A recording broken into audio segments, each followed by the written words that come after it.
Welcome to Still Speak Podcast. Last night I brought you the story of missing Kathleen Moore in Newport Richey, Florida.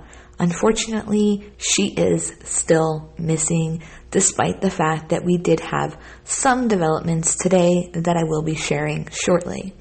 After I uploaded the video, her friends and family did see it. And a few of them reached out to me, whether they commented on the video, reached me through Facebook Messenger, or email. I did speak with several. And the first person to comment was actually the person who filed her missing persons report. So obviously that person is going to know all the details and facts, right? They left a very kind comment, and it turns out that two details that I mentioned weren't totally accurate. And I think I know why or how it got confused. I'm going to talk about that as well. But I really appreciated them commenting on the video, and it was really helpful. And then I spoke with a family member in email for a little while, and I got to know a little bit about Kathleen, which I am going to be sharing with you. Before we even get there, I want to say this. I have followed many missing persons cases, and what happens is, it gets out onto social media, and social media is the information highway, right? And the game of telephone is alive and well. It's not just for 10-year-olds. It happens with adults, especially on social media. Details get skewed. Facts get, screwed up. And it's really hard to kind of pull all the information together when you're taking it from all these different people or sources or groups, etc., to try to paint a picture of what happened. And what I normally do, which I believe I said a couple of times in that video, but I'm not totally sure, it's kind of a part of my vocabulary now, it just kind of flows out, is I'm really careful with my words. And if you actually listen to my other videos, I use words like possibly, allegedly, maybe, sounds like, could be, and that way what I'm saying is not actual fact yet, okay? What I consider to be something that turns into a fact is when either a family member, a very close friend, or law enforcement confirms it. And until then, I like to use those words, okay? And be responsible and make sure that we're sticking to the facts. I never want to do something that's going to hinder an investigation or bother a family that's desperately searching for one of their loved ones. Never. That is like the last thing I ever want to do. And YouTubers have a responsibility to be careful, in my opinion. And I believe that the public should also be responsible with their wording. And oftentimes we see too many things said as fact when they're really rumors or opinions. And so we really need to be mindful of those, because those little details could be detrimental or hurtful, or, definitely not helpful in any way, because it just sparks all this confusion, okay? But we do the best that we can, okay, on this channel. I really, really try to be careful with my words. So when I saw Kathleen's story, something about her really made me want to make the video. Like her vibe, her demeanor, something about her just really sparked me to look into the story, and I started digging and looking up posts about her, etc. And there was a ton. And so I was taking a little bit from here, a little bit from there, a little bit from a news article, combining it, going through it, trying to make it like one perfectly fit story. And one of the people that I got information from, it turns out that two of the things that I got from that particular person wasn't totally accurate. Now, is that their fault? No. They might have gotten bad information, or they may have heard something and thought that it was fact, or who knows, right? There's all these different things that can happen. So I don't blame them at all. So I got that information from them. One of the things was that her purse was found with her cell phone. That is not correct. So I want to go on record. The purse was not found. In addition, the friend that commented about being the person who filed her missing persons report talked about the Uber part of the story and clarified it further. And she said, I need people to realize that he didn't say she got into an Uber. I was in contact with Colin on Monday. As soon as I found out she was with an ex on Sunday night, I reached out to him for answers. He got back to me and he told me that she got into a car with a random guy. He told me that it was a random dude, but he was bad with names, so he didn't know who it was that picked her up. When I asked him again, he told me, yeah, some random guy or Uber picked her up. But I don't know, she was drunk and wanted to leave. Now, this is a part of her comment that she left. I'm reading it to you in case you didn't see it. So again, those are just two corrections to the story that I wanted to make sure I made right. Then I spoke with a family member. It was a sibling of Kathleen Moore. And if Kathleen is anything like this sister, she is amazing. This person was so sweet, so kind, and you can just feel how hard this is for them. And our conversation is obviously personal, and there's only a small part that I'm going to be sharing with you. I did ask permission to share this, and she said that Kathleen was always very outgoing, sociable, adventurous, and popular. All of our lives, she has been this way. My mom called her a busybody since she was a little girl because she was always getting into things and keeping herself busy. My sister knew how to get in touch with people and find her way out of things. So this is why it's so alarming that she hasn't tried to contact anybody in days. She is the most sociable person ever. If she happened to get lost, she would have walked to a local store or found some place to use a phone. She also wasn't afraid to defend herself. I am certain of all those things. I also learned that she has 5 siblings, 2 brothers, and 3 sisters. And none of them are on Facebook or talking to the media. And they are very grateful for anybody who is sharing and getting the word out about Kathleen. It was suggested by law enforcement to the family to not speak with the media. And just like I told her, this is common. Police normally do suggest this. Some families, choose to do such, and some families choose not to. In the first few videos I ever put on this channel, I actually talk about weighing the pros and cons of including the media when you have a missing loved one, because you're opening yourself up to the public. And with that comes public scrutiny. Some people do not want to do that. They want to be a little bit more private, trust the professionals, the detectives, investigators, etc., and others decide to do such. That is a personal decision. And I said in those videos, it does not mean that someone doesn't care if they don't speak out in the media. And I think too often in these stories, we all jump to conclusions and we go, where's the family? Where's the mom? Where's the dad? And we make all these assumptions.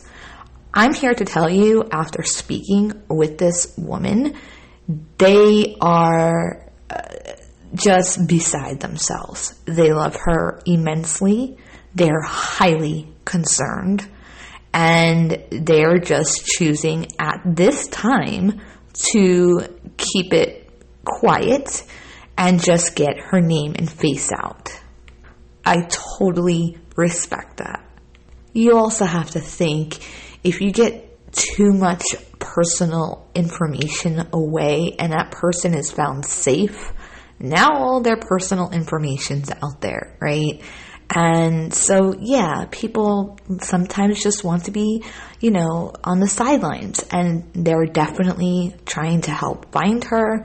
They're keeping in contact with law enforcement and doing everything from, the back, or behind the scenes, I should say. On this channel, I'm not looking to, make a name for myself off of other people's tragedies. And I've been around the YouTube community as far as true crime is concerned for quite some time. And I've seen some YouTubers go rather low to get known, to get the story out, and they'll do anything to do that. And they don't really seem to consider what the families are going through during this difficult period of time. And so while it may seem easy for me to see a missing persons case and just reach out to the family and get information, the issue for me is I have too much sympathy to bother these people, any person who's involved in a missing person case, just to get information for my curious mind.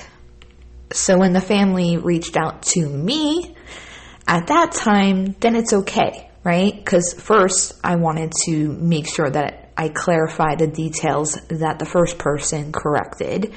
And two, it allowed me to, communicate with them without it being me bothering them, right?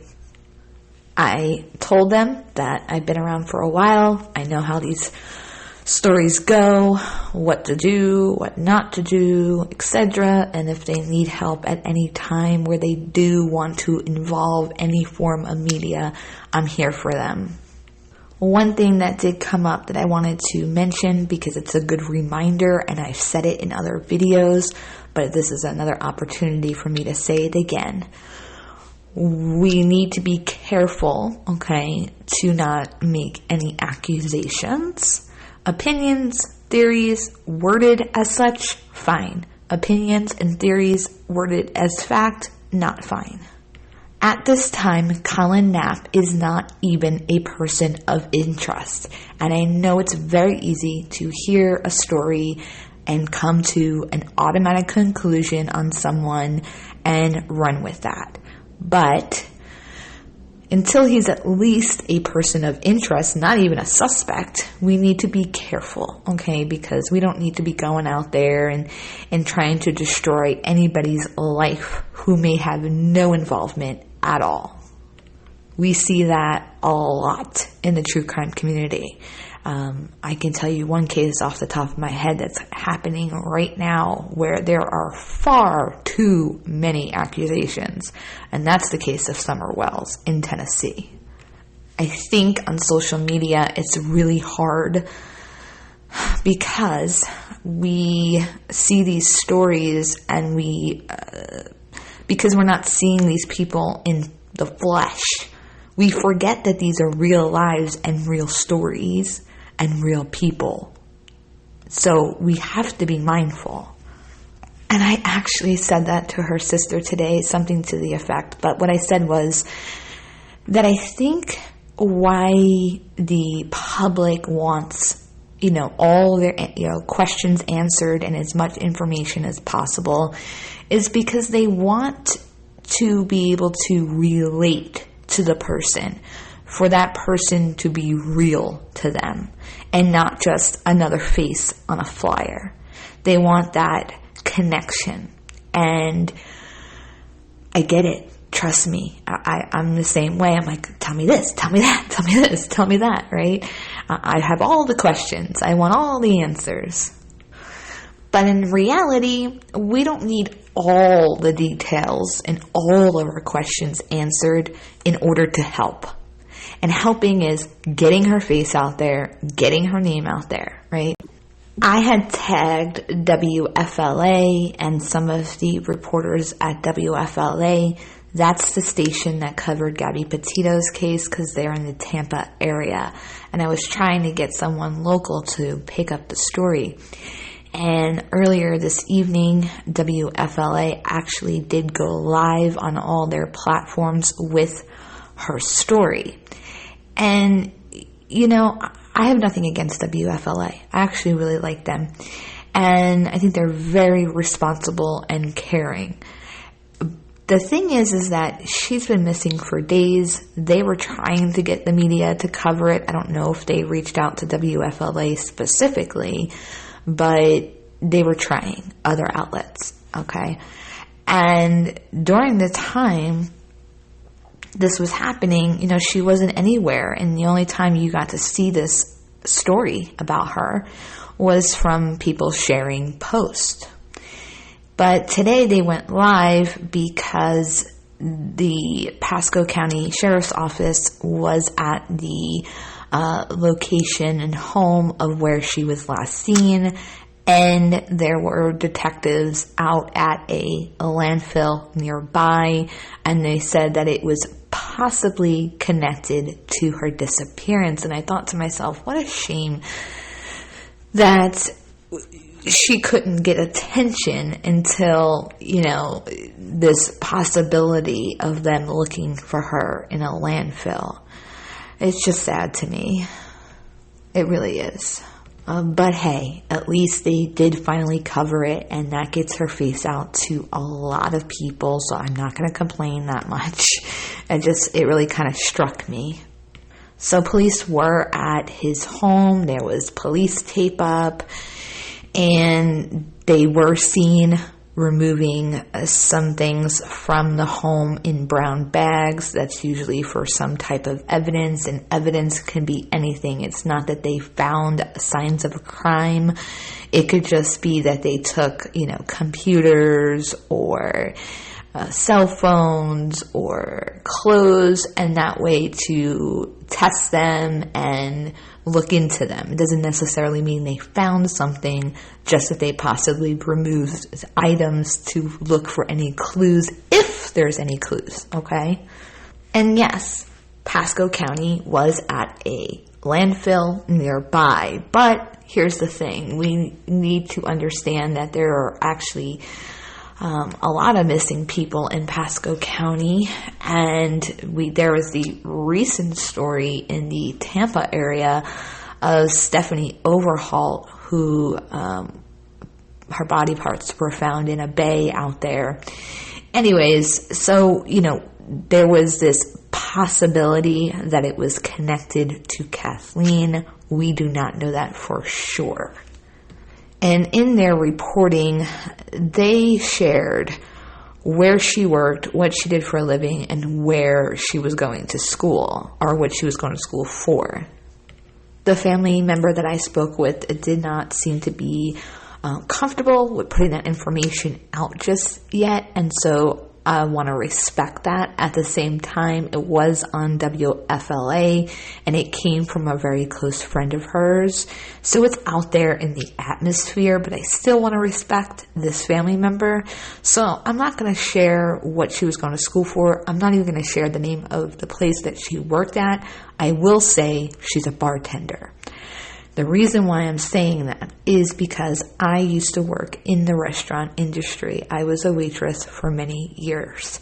And I know that when you're a bartender, okay, You have men who will hit on you, right? Guys who come into that bar specifically because of the bartender. They have an interest in them. And so that kind of caught my attention, and it did make me wonder if there was somebody who had some interest in her. She's a very beautiful girl. I can tell she's very fun-loving. Her family said that she's very sociable. And so I can see, a male being interested in her. So I think that's an avenue that needs to be explored, at the possibility that maybe there was somebody who constantly hit on her and she was always turning him down, or her, or even a stalker of sorts that maybe she didn't even know about. Going to Colin Knapp for a second here. Again, he's not a person of interest. He's not a suspect. Those are two different things. He's neither. Unfortunately, he is a part of the story, given the circumstances of where she last was, etc. And so I did want to share the criminal record that I mentioned last night. I was trying to get it to pull up, but it wasn't pulling up. Now, this is public record, so I'm not trying to, out the dude. It's out there for anybody to find anyways. And it was actually sent to me by someone connected to Kathleen, who heard me say that I couldn't get the record up. So I appreciate them doing that. Excuse me. So it's not anything terribly alarming. There was a lot of charges for paraphernalia, intent to sell drugs, marijuana, ecstasy. The records were from 2010, 2013, 2014, 2016. So if you go back to 2010, this Colin is 30. So that was 11 years ago. So his record started, it seems, at 18, 19 years old. There's nothing current. There was also a domestic battery in 2013, and aggravated battery in 2010, I believe it was. So these are older charges. I didn't see anything from 2016 to current. And so this would have been in his, late teens, early to mid-20s.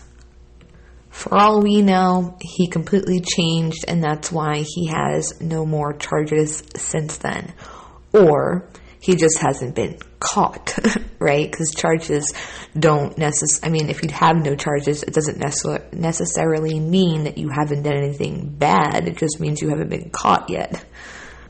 I was going to link you his social media last night. I forgot. I remembered earlier today to go back and do that, but when I went to go pull up his profile to get you the link, his profile was gone.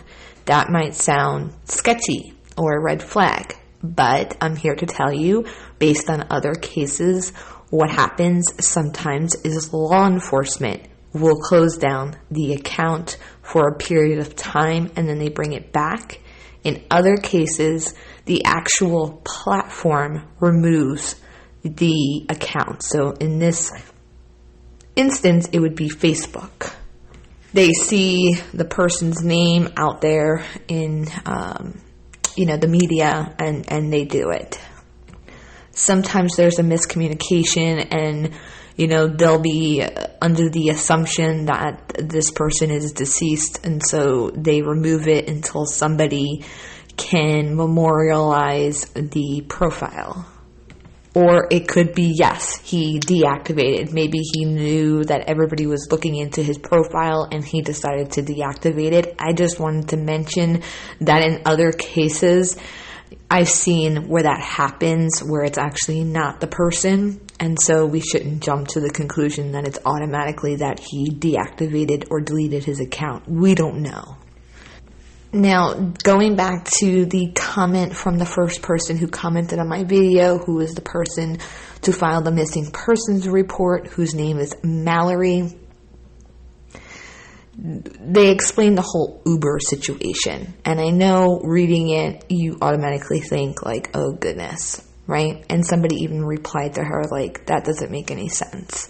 But let's talk about it for a second. So going back to what she had said, she said that I was in contact with Colin on Monday. As soon as I found out she was with an ex on Sunday night, I reached out to him for answers. He got back to me and told me that she got into a car with a random guy. He told me it was a random dude, but he was bad with names, so he didn't know who it was that picked her up. And then she goes on to say that, he didn't know, she was drunk, and she wanted to leave. So I took this as earlier in the evening she was with an ex-boyfriend. I don't think that they're referring to him, Colin. And so that's also, something to look at, because I actually wondered that myself, if there was like another recent ex in the last 2 years who may have an issue in the fact that she's in another relationship. Yeah, at the same time, it's also weird that he would just be like, oh, she got into a car with a random guy and I don't know who he was and I'm bad with names. So, it doesn't sound great, but I think there is a possibility there that maybe this ex picked her up, maybe one of the people who frequents the place that she works, maybe a friend. And I don't know about you, but I've dealt with drunk people before, and sometimes they have their mind set on doing something, and maybe she was like, I'm leaving, who knows? We don't know. That's the problem. We don't know what happened.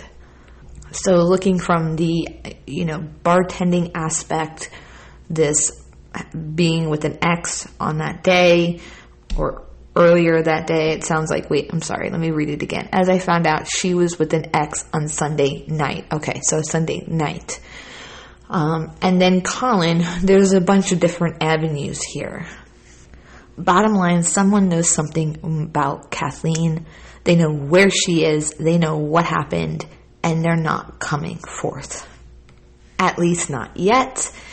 And I saw some comments that 25 detectives are on the case. That's actually a lot of detectives. I've never heard of that many people being on a case, but that might be accurate. I'm just not totally sure. And they're working, very hard to the point that they ended up at that home today. And they did put up tape. And they will do that not because it is a crime scene, but because they are possibly executing a search warrant. And we saw that in the Gabby Petito case when they did a search warrant on Brian Laundrie's home. They put up, crime scene tape, and everybody was like, oh my God, when really they were just doing the search warrant. I know that some of the family and friends are going to be listening to this new updated video. And so I wanted to say to you, listen, here's a little hope. I know seeing the landfill story probably was a punch in the gut. But I've seen in other cases them search in a landfill and they never found the person. Okay? Sometimes they'll just do it as a precautionary measure to make sure they're dotting their I's and crossing their T's. So don't give up hope. I'm going to just do a personal guess, in my opinion, okay, make that clear, in my opinion, that possibly they went to the landfill because her phone was found in a dumpster and maybe they were trying to make that connection and that's what maybe brought them there. But we still don't know for total sure that this search at the landfill was for Kathleen. And so that's not a fact yet. But if they were there for her, then it could be possibly just them trying to make that connection. So I'm going to wrap this up now. I want to thank her friends and family for being so kind, for helping me out, and for sharing more about Kathleen with me. I greatly appreciate it.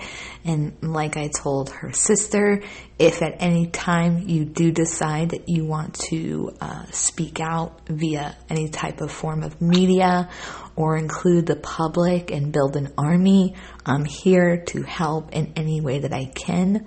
I'm a new channel, only 3 months old. I do get a ton of views, and I get a ton of views on my social media accounts, so I'll do the best that I can to help you. Let's keep sharing her face and her name and her location. Somebody out there may have seen something, heard something. Maybe they took a picture and don't even know that she's in the background. We just have to get her face out there to get it to the right person who might have information that leads to the family finding Kathleen. With the amount of support that she has and the amazing people just out there desperately trying to find her, she was a very lucky woman, or is a very lucky woman. And I think it speaks to who she is as a person. I posted her pictures on my TikTok, Twitter, Facebook, and Instagram last night. I'm going to be doing it again with this new video as soon as it is uploaded. You can go to any of those and share from there or share this video. And until next time, I'll see you soon.